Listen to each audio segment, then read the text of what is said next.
ذلك الكتاب لا ريب فيه هدى للمتقين. اعوذ باللہ من الشیطان الرجیم، بسم اللہ الرحمن الرحیم۔ آیت نمبر 97 ہے۔ قل آپ کہہ دیں، نبی کریم صلی اللہ علیہ وآلہ وسلم سے خطاب ہو رہا ہے۔ قل آپ کہہ دیں، من کانا جو ہے، عدوًا دشمن، لجبریل جبریل علیہ السلام کا، فَإِنَّهُ تو یقیناً اس نے نزلہ نازل کیا اس نے، علی قلبک آپ کے دل پر، بإذن اللہ اللہ کے اذن سے، اللہ کے حکم سے، مصدقاً جو تصدیق کرنے والا ہے، لما اس کی جو بین یدیہ آپ کے سامنے ہے، وہدن اور ہدایت ہے، وبشرا اور خوشخبری ہے، للمؤمنین مومنوں کے لیے۔ تو یہاں پر اللہ تعالیٰ بنی اسرائیل سے خطاب فرما رہے ہیں، اور ہم دیکھتے ہیں سب سے پہلے کہ جبریل کون ہے۔ جبریل ہم دیکھتے ہیں کہ جیسے آپ نے نام سنا ہوگا، اور اس کے علاوہ سب لوگ ہم واقف ہیں کہ یہ سردار الملائکہ ہے، یعنی سب سے عظیم فرشتے ہیں۔ اللہ تعالیٰ کے بہت سے فرشتے ہیں، لیکن ان میں سے 4 جو ہیں وہ مقرب فرشتے ہیں، اور ان 4 مقرب فرشتوں میں بھی جبریل علیہ السلام ان سب کے سردار ہیں۔ اور وہ 4 فرشتے کون سے ہیں؟ جبریل علیہ السلام، یا جبرائیل بھی کہہ سکتے ہیں، اور میکائیل علیہ السلام جن کے پاس بارش اور روزی وغیرہ کا کنٹرول ہے۔ پھر اس کے بعد ہے اسرافیل علیہ السلام، جو کہ جن کے ذمہ یہ کام ہے کہ وہ جب قیامت قائم ہوگی تو وہ سور پھونکیں گے، جو ہارن ہے وہ بلو کریں گے۔ اور اس کے علاوہ ملک الموت یا اسرائیل علیہ السلام، ٹھیک ہے۔ تو ہم یہ دیکھتے ہیں کہ جبریل علیہ السلام کا الگ سے ذکر کیوں ہے۔ جہاں پر اللہ تعالیٰ ایک چیز کو ہائی لائٹ کر رہے ہیں تو اس میں یقیناً کوئی نہ کوئی خاص بات ہے۔ تو جبریل علیہ السلام کا تھوڑا سا تعارف ہم دیکھ لیتے ہیں کہ جبریل علیہ السلام جو تھے وہ اللہ تعالیٰ کے جبریل علیہ السلام جو ہیں وہ اللہ تعالیٰ کے عظیم ترین فرشتے ہیں، ٹھیک ہے۔ اور نبی کریم صلی اللہ علیہ وآلہ وسلم نے 2 دفعہ ان کو اپنی اصلی حالت میں دیکھا تھا۔ ویسے تو وہ انسانی شکل میں آتے تھے، لیکن جب اصلی حالت میں دیکھا تو ایک دفعہ تو آپ صلی اللہ علیہ وآلہ وسلم جب معراج کے سفر پر گئے تو وہاں پر آپ نے دیکھا جبریل علیہ السلام کو اپنی اصلی شکل میں، اور ایک دفعہ آپ نے دیکھا کہ زمین اور آسمان کے درمیان ایک تخت یا ایک کرسی پر بیٹھے ہوئے، اور حضرت جبریل علیہ السلام کے 600 پر تھے، اور آپ صلی اللہ علیہ وآلہ وسلم نے دیکھا کہ ان کے جو پر تھے نا وہ سبز رنگ کے تھے، اور ان سے موتی گر رہے تھے، اور یعنی ان کی شخصیت اتنی زیادہ عظیم تھی کہ زمین اور آسمان کے درمیان جو ساری جگہ تھی وہ بھر گئی تھی، یعنی اتنے عظیم ان کا وجود تھا۔ تو آپ صلی اللہ علیہ وآلہ وسلم یعنی ایک دفعہ گھبرا گئے تھے ان کو دیکھ کے۔ تو اتنے عظیم فرشتے ہیں، اور پھر اس کے بعد ان کی ڈیوٹی کیا ہے؟ یہ اللہ تعالیٰ سے ڈائریکٹ جو احکامات اللہ تعالیٰ کے ہیں نا وحی کی صورت میں، وہ جبریل علیہ السلام کے پاس آتے ہیں، ٹھیک ہے۔ اور باقی تمام فرشتوں کو اجازت نہیں ہوتی کہ وہ اللہ تعالیٰ کے ڈائریکٹ احکامات سن سکیں، ان پر ایک بے ہوشی کی کیفیت طاری کر دی جاتی ہے۔ اور پھر جب اللہ تعالیٰ کی وحی ختم ہو جاتی ہے، وہ پیغام جو جبریل علیہ السلام کی طرف بھیجا جاتا ہے وہ ختم ہو جاتا ہے، تو پھر تمام فرشتے ہوش میں آتے ہیں، اور پھر یہ پوچھتے ہیں کہ اللہ تعالیٰ نے کیا نازل کیا ہے؟ تو پھر دوسرا فرشتہ جواب دیتا ہے کہ اللہ تعالیٰ نے جو بھی نازل کیا وہ حق ہے۔ پھر جبریل علیہ السلام فرشتوں کو آگے وہ میسج پہنچاتے ہیں، ان کی ڈیوٹیز پہنچاتے ہیں، اور پھر جہاں اللہ تعالیٰ کا حکم ہوتا ہے کسی بستی کی طرف یا کسی پیغمبر یا نبی کی طرف، جہاں اللہ تعالیٰ وہ پیغام پہنچانے کا حکم دیتے ہیں تو جبریل علیہ السلام یعنی وہ پیغام پہنچاتے ہیں۔ تو پھر یہ ہے کہ یعنی سب سے پہلا جو خطاب ہے وہ جبریل علیہ السلام سے ہوتا ہے۔ اور اس کے علاوہ ہم دیکھتے ہیں کہ ان کی ڈیوٹی کیا تھی کہ تمام انبیاء جتنے بھی حضرت آدم علیہ السلام سے لے کر نبی کریم صلی اللہ علیہ وآلہ وسلم تک جتنے بھی نبی رسول تشریف لائے، سب کی طرف اللہ تعالیٰ کی طرف سے یہی فرشتہ لے کر آتا تھا، ٹھیک ہے۔ اور اس کے علاوہ جب کسی بستی کو وارن کیا جاتا تھا، اللہ تعالیٰ کے عذاب کی خبر دی جاتی تھی، تو یہی جبریل علیہ السلام لے کر آتے تھے۔ ہر نبی کی سٹوری میں ان کا بہت اہم کردار ہے۔ اس کے علاوہ جب کسی بستی کو تباہ کرنے کا حکم ہوتا تھا تو پھر بھی جبریل علیہ السلام ہی وہ عذاب لے کر آتے تھے۔ تو پھر یہ ساری باتیں بنی اسرائیل کو پہلے سے معلوم تھی، تو اس لیے وہ کہتے تھے کہ جبریل علیہ السلام کے دشمن، یعنی وہ اپنے آپ کو جبریل علیہ السلام کا دشمن کہتے تھے۔ ایک ان کا عقیدہ یہ تھا کہ اللہ تعالیٰ نے جبریل علیہ السلام کو وحی دے کر بھیجا، اور ان کی غلطی کی وجہ سے نعوذ باللہ وحی جو تھی وہ بنی اسماعیل میں چلی گئی، اور بنی اسرائیل میں نبی آنا تھا، لیکن جبریل علیہ السلام کی غلطی کی وجہ سے نبی جو ہے وہ عربوں میں آ گیا۔ تو اس لیے وہ کہتے تھے کہ جبریل ہمارا دشمن ہے، اگر کوئی اور فرشتہ وہی لے کر آئے گا تو پھر ہم اسلام کو قبول کر لیں گے۔ تو اللہ تعالیٰ فرماتے ہیں کہ جو جبریل کا دشمن ہے، ٹھیک ہے، اللہ تعالیٰ نے ان کے یہ عقیدہ جو ہے نا یہاں پہ بالکل اس کو اللہ تعالیٰ نے ریجیکٹ کر دیا ہے کہ جو جبریل کا دشمن ہے اس کا تو کوئی قصور نہیں ہے، جبریل علیہ السلام اللہ تعالیٰ کے حکم سے وحی لے کر آتے ہیں۔ جیسے آگے ہم دیکھتے ہیں فَإِنَّهُ نَزَّلَهُ، تو اس نے نازل کیا ہے علی قلبی کا، آپ کے دل پر، یعنی قرآن، اللہ تعالیٰ کی وحی نبی کریم صلی اللہ علیہ وآلہ وسلم کے دل پر نازل کی ہے بِإِذْنِ اللہ، اللہ کے اذن سے، اللہ کے حکم سے، اس میں ان کی کوئی اپنی ذاتی رائے نہیں ہے، ٹھیک ہے۔ اور پھر مصدقن، جو کہ تصدیق کرنے والی ہے، یعنی ان کے لیے کوئی نئی چیز نہیں ہے جو آئی ہے، کوئی ایسی اجنبی چیز نہیں لے کر آئے، وہی چیز ہے کہ جو پہلی کتابوں کی تصدیق کرنے والی ہے، ٹھیک ہے۔ اور پھر وہ کیا ہے کہ بین یدیہی، جو آپ کے پاس ہے، جو آپ کے سامنے ہے تورات، اس کی خبر، یعنی اس کی تصدیق کرنے والی ہے، وہ ہدن، اور اس کتاب میں کیا ہے، ہدایت ہے، وہ بشرا، اور خوشخبری ہے للمؤمنین، مومنوں کے لیے، یعنی اس کتاب میں جو اس کتاب کو ہدایت کی نیت سے پڑھے گا اسے ہدایت ملے گی، اور پھر جو اس کتاب کو پڑھ کر ہدایت حاصل کرے گا، ٹھیک ہے، وہ پھر ایمان کا راستہ اختیار کرے گا، تو اس کے لیے کیا ہے، بشرا، بشرا یعنی کہتے ہیں کہ خوشخبری ہے ان کے لیے۔ تو قرآن کس چیز کی خوشخبری دیتا ہے مومنوں کو؟ جنت کی خوشخبری دیتا ہے، اللہ تعالیٰ کے ساتھ کی خبر دیتا ہے۔ تو اس میں ایک اور بہت اہم پوائنٹ ہے کہ اگر ہم یہ دیکھتے ہیں نا کہ بنی اسرائیل میں یہ عقیدہ تھا کہ جبریل علیہ السلام کی نعوذ باللہ غلطی کی وجہ سے وہی جو ہے وہ بنی اسرائیل کی بجائے بنی اسماعیل میں چلی گئی، یہودیوں کے پاس نہیں آئی، تو مسلمانوں میں بھی یہ عقیدہ پایا جاتا ہے کسی نہ کسی صورت میں۔ خوارج جو ہے مسلمانوں کا ہی گروہ ہے، ان کا یہ عقیدہ ہے کہ نبی کریم صلی اللہ علیہ وآلہ وسلم کی طرف وحی لانے والا فرشتہ جو تھا جبریل، اس کی غلطی کی وجہ سے نعوذ باللہ وہی جو ہے وہ نبی کریم صلی اللہ علیہ وآلہ وسلم پر آ گئی، حالانکہ یہ حضرت علی پر آنی چاہیے تھی، یعنی ان کا یہ عقیدہ ہے۔ تو لوگ کس کو مورد الزام ٹھہراتے ہیں؟ یعنی وہ جبریل علیہ السلام کا اس میں قصور نکالتے ہیں۔ تو اللہ تعالیٰ نے جبریل علیہ السلام کا یہاں پر دفاع کیا ہے کہ جو بھی کوئی ان کا دشمن ہے تو وہ یہ سمجھ لے کہ وہ اللہ تعالیٰ کے حکم کے بغیر کوئی کام نہیں کرتے۔ اگلی آیت میں ہم دیکھتے ہیں من کانا عدون، جو کوئی دشمن ہے، للہ، اللہ تعالیٰ کا، و ملائکتہ، اور اس کے فرشتوں کا، و رسولہ، اور اس کے رسولوں کا، و جبریل و میکالا، اور جبریل علیہ السلام کا اور میکال علیہ السلام کا، فإن اللہ، تو یقیناً اللہ تعالیٰ، عدوٌ، دشمن ہے، للکافرین، کافروں کا۔ تو اب دیکھیں کہ یہودی تو کہہ رہے تھے کہ ہم جبریل کے دشمن ہیں، لیکن یہاں پر اللہ تعالیٰ فرما رہے ہیں کہ جو اللہ کا دشمن ہے، انہوں نے تو اللہ کی دشمنی کا ذکر نہیں کیا، لیکن اصل میں یہاں پر پوائنٹ یہ ہے کہ جو اللہ کے رسولوں کا، اللہ کے فرشتوں کا، ٹھیک ہے، اور اللہ کے کسی بھی ولی کے ساتھ دشمنی رکھتا ہے تو وہ اللہ تعالیٰ کو اپنا دشمن بنا لیتا ہے، ٹھیک ہے۔ یہ ایک حدیث ہے کہ نبی کریم صلی اللہ علیہ وآلہ وسلم نے فرمایا کہ جس نے بھی میرے کسی ولی سے دشمنی کی، میرے کسی دوست سے، میری ولی سے دشمنی کی، تو اسے میری طرف سے ہے۔ تو اب یہاں پر کیا ہے، اللہ تعالیٰ فرما رہے ہیں کہ جو اللہ کا دشمن ہے وہ فرشتوں کا دشمن ہے، وہ رسولوں کا دشمن ہے۔ اور یہاں پر الگ سے اللہ تعالیٰ نے پھر ہائی لائٹ کرنے کے لیے جبریل علیہ السلام اور میکال علیہ السلام کا ذکر کیا کہ جو ان کا دشمن ہے فإن اللہ عدو للکافرین، تو اللہ تعالیٰ کافروں کا دشمن ہے۔ تو کافر یہاں پر کس کو کہا گیا؟ جو ان کا انکار کرتے ہیں، یعنی جو ان فرشتوں کا، ان میں سے کسی ایک کا بھی انکار کرے گا وہ سب کا انکار کرے گا، جو ایک رسول کا انکار کرے گا وہ سب کا انکار کرے گا، کیونکہ مسلمانوں کا عقیدہ تو یہ ہے نا کہ لا نفرق بین احد، ہم کسی بھی ایک میں فرق نہیں کرتے۔ ہم اگر نبی کریم صلی اللہ علیہ وآلہ وسلم پر ایمان لاتے ہیں تو ہم حضرت موسیٰ کو بھی سچے نبی سمجھتے ہیں، ہم حضرت عیسیٰ کو بھی سچے نبی سمجھتے ہیں، اور اس وقت تک ہمارا ایمان مکمل نہیں ہو سکتا جب ہم کسی بھی، جب تک ایک نبی کا بھی ہم اگر انکار کریں گے تو ایمان مکمل نہیں ہوگا۔ اس لیے صرف محمد صلی اللہ علیہ وآلہ وسلم پر ایمان لانا کافی نہیں ہے، اللہ کی ہر کتاب پر، ہر رسول پر ایمان لانا ہمارا ایمان ہے۔ تو یہ پیچھے کی آیات میں ہم نے پڑھا کہ یہ کہہ رہے تھے کہ ہم ایمان لائے، ہم اس پر ایمان لائے جو اللہ نے نازل کیا، لیکن یہاں پر اللہ تعالیٰ فرما رہے عدو للکافرین، یعنی اگر تم نے کسی ایک فرشتے کا بھی انکار کیا تو اللہ تعالیٰ نے ان کو کافر کہا ہے، ٹھیک ہے۔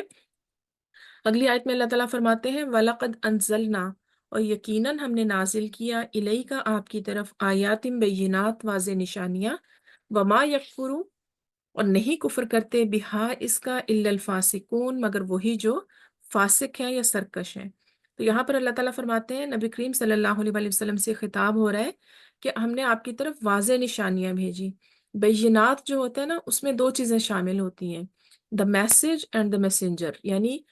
اللہ کا نبی یا اللہ کا میسج بھی سچا اور اس میسج کو لانے والا بھی سچا ہے۔ تو اللہ تعالیٰ آپ کو تسلی دے رہے ہیں کہ یہ جو آپ کو جھٹلا رہے ہیں نا، تو ہم نے آپ پر واضح آیات نازل کی ہیں، یعنی آپ کی طرف جو قرآن نازل کیا ہے اس کا کوئی بھی انکار نہیں کر سکتا، کیونکہ ان کے سامنے وہ میسج بھی ہے اور اس میسج کا بالکل ایک پریکٹیکل صورت بھی ہے۔ جیسے حضرت عائشہ رضی اللہ تعالیٰ عنہ نے فرمایا تھا،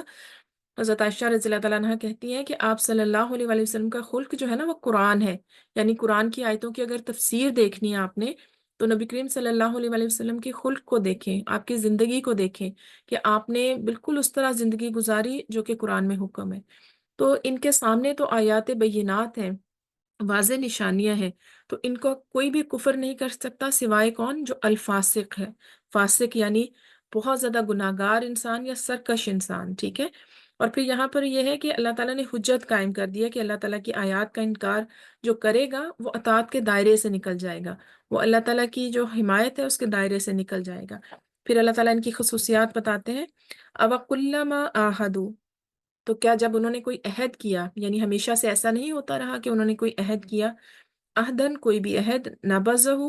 پھینک دیا انہوں نے، فریق منہم ان میں سے ایک گروہ نے، بل اکثرہم لا یؤمنون بلکہ ان کے اکثر لوگ ایمان نہیں رکھتے۔ تو اللہ تعالیٰ فرما رہے ہیں کہ ان کی عہد شکنے کا ذکر کر رہے ہیں کہ جب بھی انہوں نے کوئی معاہدہ کیا، اللہ تعالیٰ نے ان سے عہد لیا تھا کہ اس کتاب کو مضبوطی سے تھامو، توجہ سے سنو، لیکن انہوں نے کیا کیا کہ پہلے عہد کر لیا لیکن اس کے بعد اس کو توڑ ڈالا۔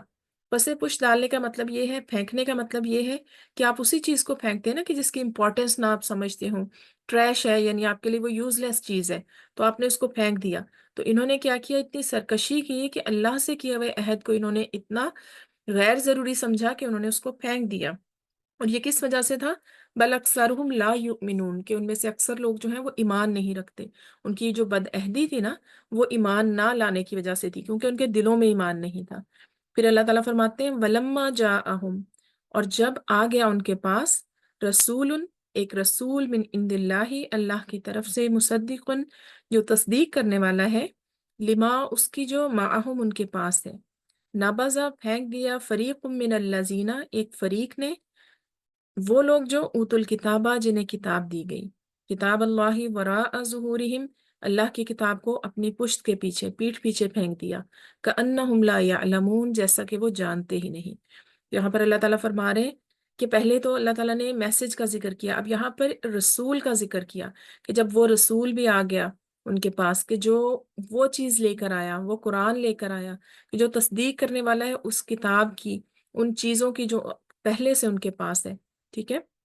تو جیسے ان کا دعویٰ تھا نا کہ ہم اپنی کتاب پر عمل کرتے ہیں، تو اگلی کتاب جو آئی ہے وہ بھی تو اسی کی تصدیق کرنے والی ہے، لیکن جب وہ رسول آ گیا تو انہوں نے اس کتاب کو اپنی پیٹھ پیچھے پھینک دیا، یعنی اس کی اہمیت نہیں سمجھی۔ تو اللہ تعالیٰ فرماتے ہیں کأنہم لا یعلمون، یہ نہیں کہا کہ لا یعلمون کہ وہ نہیں جانتے، اللہ تعالیٰ فرماتے ہیں کأنہم جیسے کہ وہ نہیں جانتے، یعنی وہ پریٹینڈ کر رہے ہیں کہ وہ جانتے ہی نہیں ہیں۔ یعنی اگر کوئی دین کی دعوت ہے نا، کوئی بھی دے رہا ہے، یا اگر آپ کسی بھی شخص کی بات نہیں سننا چاہتے تو سب سے بڑا آپ کے پاس ایک ٹرک کیا ہوتا ہے کہ آپ اسے کہیں کہ مجھے سمجھ ہی نہیں آ رہا تم کیا کہہ رہے ہو۔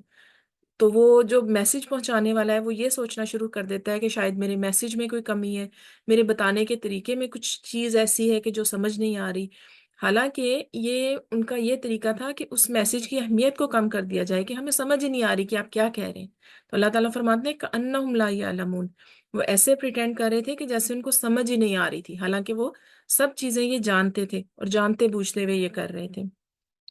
اب یہ دیکھیں کہ یہاں پر اللہ تعالیٰ نے ایک بہت امپورٹنٹ پوائنٹ ہمیں بتایا ہے کہ انہوں نے اللہ کی کتاب کو چھوڑ دیا، تو اس کا نتیجہ کیا ہوا وہ اگلی آیت میں آپ دیکھ لیں۔ وَاتَّبَعُوا، تو انہوں نے پیروی کی، ما تتلو الشیاطین، جو پڑھتے تھے شیاطین، شیطان کی جمع ہے، شیاطین پڑھتے تھے، علی ملک سلیمان، سلیمان علیہ السلام کی بادشاہت میں،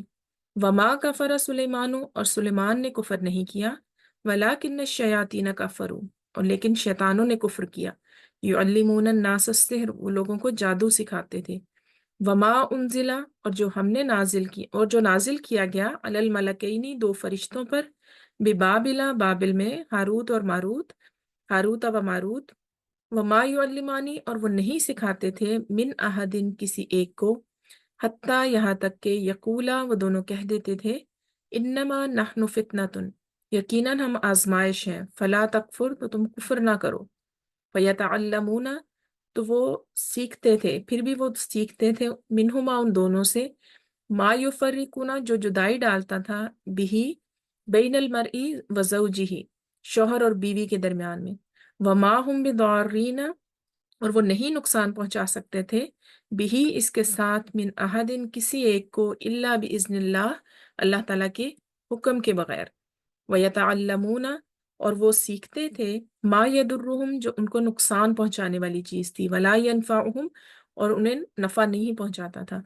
وَلَقَدْ عَلِمُوا اور یقیناً انہوں نے جان لیا تھا یا وہ جانتے تھے لَمَنِ اشْتَرَاهُ مَا لَهُ فِي الْآخِرَةِ مِنْ خَلَاقٍ کہ جو یہ خریدے گا جو یہ جادو کو اس کو خریدے گا مَا لَهُ فِي الْآخِرَةِ مِنْ خَلَاقٍ کہ اس کے لیے آخرت میں کوئی حصہ نہیں ہے وَلَبِئْسَ مَا شَرَوْا بِهِ أَنفُسَهُمْ اور یقیناً بہت برا ہے جس کے بدلے میں انہوں نے اپنے آپ کو بیچ ڈالا لَوْ كَانُوا يَعْلَمُونَ کاش وہ جانتے ہوتے۔ تو ایک بہت امپورٹنٹ آیت ہے، بہت ڈیٹیل ہے اس میں۔ ہم دیکھتے ہیں کہ اس سے پہلی آیت میں اللہ تعالیٰ فرما رہے ہیں کہ انہوں نے اللہ تعالیٰ کی کتاب کو چھوڑ دیا۔ تو جب بھی کوئی قوم اللہ تعالیٰ کی کتاب کو، اللہ تعالیٰ کے احکامات کو چھوڑ دیتی ہے، اس کو اپنی زندگی میں شامل نہیں کرتی، تو وہ ایسی چیزوں کے پیچھے لگ جاتی ہے، یا شیطان ان کو ایسی چیزوں کے پیچھے لگا دیتے ہیں کہ جو اللہ کی کتاب کے علاوہ ہے۔ ہم دیکھتے ہیں کہ جب انسان کسی نفع مند کام میں اپنے آپ کو مصروف نہیں کرتا، علم سیکھنے سکھانے میں مصروف نہیں کرتا، اس کی زندگی میں عبادات کا، قرآن کا کوئی رول نہیں ہے، وہ اللہ تعالیٰ کا ذکر نہیں کرتا، تو کیا کرتا ہے کہ وہ اپنی جو اللہ تعالیٰ کی کتاب ہے اس سے دور ہوتا جاتا ہے، اور وہ ایسی چیز میں پڑ جاتا ہے کہ جو شیطانوں کی طرف سے آتی ہے۔ دیکھیں، ہر شخص کی زندگی میں کوئی نہ کوئی مصیبت، کوئی نہ کوئی بیماری تو آتی ہی رہتی ہے، تو اگر اس کا اللہ سے تعلق مضبوط نہیں ہوگا، اللہ کی کتاب سے تعلق مضبوط نہیں ہوگا، تو وہ اس مصیبت میں ہاتھ پاؤں تو مارے گا، تو وہ کسی ایسی جگہ جائے گا کسی کے پاس بھی کہ مجھے آپ کچھ مطلب کوئی تعویذ لٹکانے کے لیے دے دیں، کچھ بازو پہ باندھنے کے لیے دے دیں کہ میرا کاروبار اچھا ہو جائے، اور یہ اس کی ریزن کیا ہے کہ آپ نے اس ہدایت کی کتاب کو چھوڑ دیا، ٹھیک ہے۔ اور پھر یہ شیاطین یا یہ جادوگر کیا کرتے ہیں کہ آپ کو تسلی دینے کے لیے وہ کیا کہتے ہیں، قرآنی عملیات، حالانکہ قرآن عملیات کی کتاب نہیں ہے، یا تورات عملیات کی کتاب نہیں تھی۔ کوئی اللہ تعالیٰ کی کتاب جو ہے وہ اس لیے نہیں آئی کہ آپ اس میں سے نکال نکال کے جادو کریں، وہ لوگوں کو دکھانے کے لیے آیات پڑھتے بھی ہیں، یا آیات کے کوئی نقش بنا کر دے دیتے ہیں، لیکن اصل میں وہ کیا کرتے ہیں، شیاطین سے مدد مانگتے ہیں، ٹھیک ہے۔ تو پھر ان کے دھوکے میں وہی لوگ آتے ہیں کہ جو خود قرآن نہیں پڑھتے، جو خود اللہ سے جن کا تعلق مضبوط نہیں ہوتا، تو وہ ان لوگوں کے دھوکے میں بہت جلدی آ جاتے ہیں، اور وہ اپنی طرف سے کیا کرتے ہیں کہ وہ قرآن کا ہی نقش بنوا رہے ہیں، قرآن سے ہی ہم تعویذ، اس میں تو کوئی بری بات نہیں ہے، حالانکہ وہ ان کے دھوکے میں آ جاتے ہیں۔ تو یہاں پہ اللہ تعالیٰ فرما رہے ہیں کہ وَاتَّبَعُوا مَا تَتْلُو الشَّيَاطِينُ عَلَى مُلْكِ سُلَيْمَانَ، تو انہوں نے کیا کیا جب اللہ کی کتاب کو چھوڑ دیا، تو انہوں نے ان شیطانوں کی پیروی کی جو سلیمان علیہ السلام کی بادشاہت میں شیاطین پڑھا کرتے تھے۔ تو ہم دیکھتے ہیں کہ سلیمان علیہ السلام کون تھے، یہ اللہ تعالیٰ کے نبی تھے، اور ان کی بادشاہت، ان کی سلطنت بہت عظیم تھی، تمام جو ہوائیں، چرند پرند سب ان کے کنٹرول میں تھے، انہوں نے جنوں کو بھی قابو کر لیا تھا، تو جن ان کے حکم مانتے تھے، اور ان کی بادشاہت میں یعنی جنوں کے انسانوں کے ساتھ بہت زیادہ جیسے کلوز ریلیشن تھے، تو وہ کیا ان کو سکھاتے تھے، یہ جادو اور اس طرح کی چیزیں سکھاتے تھے، ٹھیک ہے۔ اور اب یہودیوں کا بھی یعنی ایک شیطان ان کو کیا کہتے تھے، آکے ایک ٹرک ان کا یہ تھا کہ حضرت سلیمان علیہ السلام کی جو حکومت تھی نا، وہ جادو کے زور پہ قائم تھی، اور یہ کہ یہ جنوں سے کام لیتے تھے، جنوں سے، جیسے مسجد اقصیٰ کے بارے میں آتا ہے کہ یہ بھی مطلب جنہوں نے تعمیر کی تھی، تو وہ ایک ان کا دھوکہ یہ تھا کہ حضرت سلیمان علیہ السلام کی حکومت جو تھی نا، وہ جنوں کی وجہ سے یا جادو کی وجہ سے قائم تھی،